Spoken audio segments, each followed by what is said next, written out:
எதிர்நீச்சல் சீரியலை பிடித்திருந்தால் இந்த வீடியோவை மறக்காமல் லைக் செய்து கொள்ளவும். எதிர்நீச்சல் 2 கதை என்ன தெரியுமா? சீரியலில் இணையும் வில்லி நடிகை அப்போது தரமான சம்பவம் இருக்கா? வாங்க வீடியோவை முழுமையாக காண்கலாம். இல்லத்தரசிகளுக்கு மிகவும் பிடித்தமான சீரியலாக இருந்தது திருச்செல்வத்தின் எதிர்நீச்சல் சீரியல். இல்லத்தரசிகளின் மனம் கவர்ந்த இந்த சீரியல் தான் டிஆர்பியில் டாப்பில் இருந்தபோது திடீரென முடுக்கப்பட்டதாம். இதனால் மனம் நொந்து போன ரசிகர்களுக்கு ஆறுதலாக எதிர்நீச்சல் சீரியல் 2 திங்கள் முதல் சனி வரை இரவு 9:30 மணிக்கு ஒளிபரப்பாக போக உள்ளதாகவும் இதன் கதைக்களம் எப்படி இருக்கும் என்றும் கதையின் சுருக்கத்தை திருச்செல்வம் கூறியிருக்கிறாராம். இயக்குனர் திருச்செல்வம் 2002ஆம் ஆண்டு சன் தொலைக்காட்சியில் மெட்டி ஒளி சீரியலில் இணை இயக்குநராக பணியாற்றினாராம். அதன் பிறகுதான் திருச்செல்வம் இயக்குநராக கோலங்கள் என்ற தொடர் மூலம் அறிமுகமானார். இதில் தேவயானி அபி என்ற ரோலில் நடித்திருந்தார்.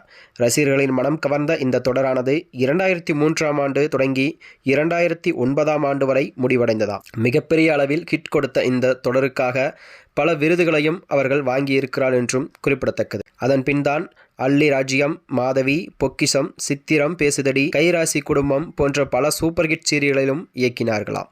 அந்த வரிசையில்தான் பல தொடர்களை இயக்கிய திறமையான இயக்குனர் என்றும் பெயர் எடுத்த திருச்செல்வம் அவர்களின் இயக்கத்தில் சன் தொலைக்காட்சியில் எதிர்நீச்சல் சீரியல் 2002ஆம் ஆண்டு ஒளிபரப்பானது. இதில் ஆணாதிக்கம் நிறைந்த வீட்டில் உள்ள ஆண்களை திருமணம் செய்து கொண்டு பல கஷ்டத்தை அனுபவிக்கும் பெண்களை மையப்படுத்தி இதன் கதைக்களம் இருந்ததாம்.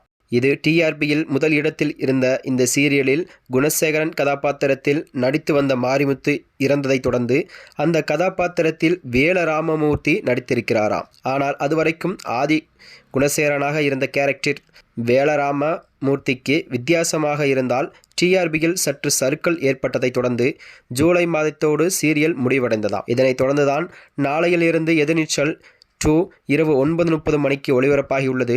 இதில் சிறகடைக்க ஆசை சீரியலில் ரோகிணியாக நடித்த சுல்மான் அருண் நடிக்க உள்ளாராம்.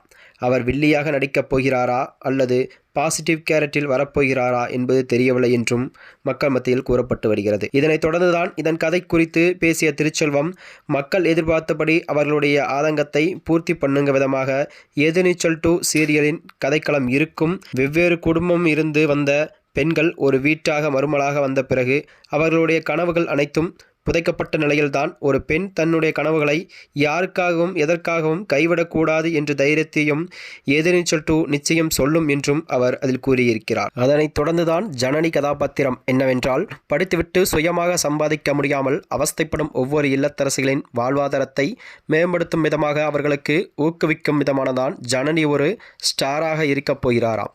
மேலும் எப்போது சோகமாக இருந்த ஈஸ்வரி சந்தோஷத்தை எப்படி கொண்டாடலாம் என்றும் ஒரு துணிச்சலாகவும் பெண்ணாக இந்த இரண்டாம் பாதியில் இருப்பார் என்றும் அத்துடன் தனக்கு தெரிந்த சமையல் விஷயத்தை வைத்து படிப்படியாக முன்னேறி காட்டுவார் என்றும் மொத்தத்தில் எதிர்நீச்சல் 2 பெண்கள் முன்னேற்றம் தொடராக இருக்கப் போகிறது. மேலும் அதில் நையாண்டி காமெடி என அனைத்தும் கலந்த ஒரு தொடராக இருக்கும் என்றும் திருச்செல்வம் கூறியுள்ளாராம். இந்த சீரியலை பார்க்க இல்லத்தரசிகள் தயாராக உள்ளனர் என்றும் மக்கள் மத்தியில் கூறப்பட்டு வருகிறது. மேலும் இதுபோன்ற வீடியோக்களை தெரிந்து கொள்ள மறக்காம நமது சேனலை சப்ஸ்கிரைப் செய்து கொள்ளவும். நன்றி, வணக்கம்.